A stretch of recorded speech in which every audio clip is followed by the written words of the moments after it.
যারা নিজ দেশের শিশুর রক্ত পান করে গ্লাসে গ্লাসে, তারা কিসের রাজনীতি করবে? কি দেশ ছিল এটা?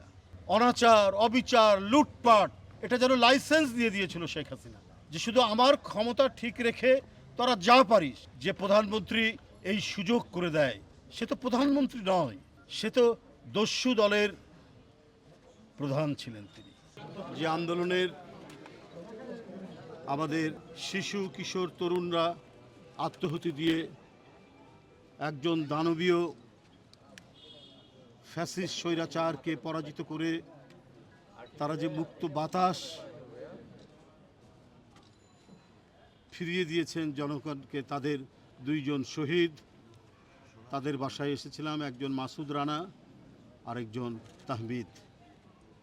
সাংবাদিক বন্ধুরা, মাসুদ রানা প্রতিদিন গিয়ে পানি খাওয়াতো আন্দোলনরত শিশু, বাচ্চা, কিশোর তরুণদেরকে। এই পানি খাওয়াতে গিয়ে 4 তারিখ সন্ধ্যার পরে তার কপাল দিয়ে গুলি ঢুকে মাথার পিছন দিক দিয়ে বের হয়ে যায়। তাহমিদ বাচ্চা ছেলে, কিশোর, অনার্স ফার্স্ট সেকেন্ড ইয়ারে পড়ে।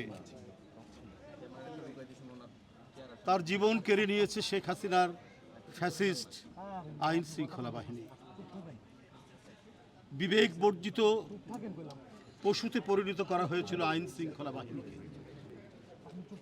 তাদের বলা হয়েছিল, তোমাদের যা লাগে তোমরা করবে, জনগণের টাকা আত্মসাৎ করে তোমরা দেশে বিদেশে সুখে শান্তিতে থাকবে, কিন্তু আমার ক্ষমতাটা তো নিশ্চিত রেখো। শেখ হাসিনা তাই বলেছে। তাদেরকে সুযোগ করে দিয়েছেন অঢেল সম্পত্তির মালিক হতে, বিনিময়ে শেখ হাসিনাকে ক্ষমতায় রাখা। তাই ওরা কোনো বিবেক দিয়ে কাজ করেনি। শিশু বাচ্চার মাথা ফুটো করে দিতে ওরা দ্বিধা করেনি। বন্ধুরা আমার, পৃথিবীর কোথাও ফ্যাসিস্টদের পুনরুত্থান হয় না। ফ্যাসিস্টরা সামাজিকভাবে প্রতিষ্ঠিত হতে পারে না। যারা নিজ দেশের শিশুর রক্ত পান করে গ্লাসে গ্লাসে, তারা কিসের রাজনীতি করবে? তাদের পুনরুত্থান হলে তো এই আন্দোলনকামী যে ছেলেরা আজকে পঙ্গু হয়ে আছে, অন্ধ হয়ে আছে, পা হারিয়েছে, তাদেরকেও তারা নির্বিচারে হত্যা করবে। এবং গণতন্ত্রের পক্ষে যারা সোচ্চার ছিলেন, যাদেরকে দীর্ঘ 15 বছর বন্দি মিথ্যা মামলার মধ্যে যাদেরকে রাখা হয়েছে,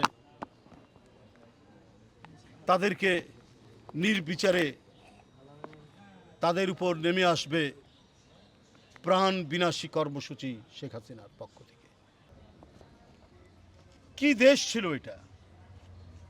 অনাচার, অবিচার, লুটপাট, এটা যেন লাইসেন্স দিয়ে দিয়েছিল শেখ হাসিনা, যে শুধু আমার ক্ষমতা ঠিক রেখে তোরা যা পারিস।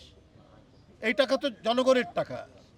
যারা কিছু অল্প ঋণ নিয়েছিল নিজের হয়তো সোনা বা 1 ভরি কোনো গহেনা অলংকার ব্যাংকে জমা দিয়ে, এটা তোদের মতো করে তোরা করে নিস।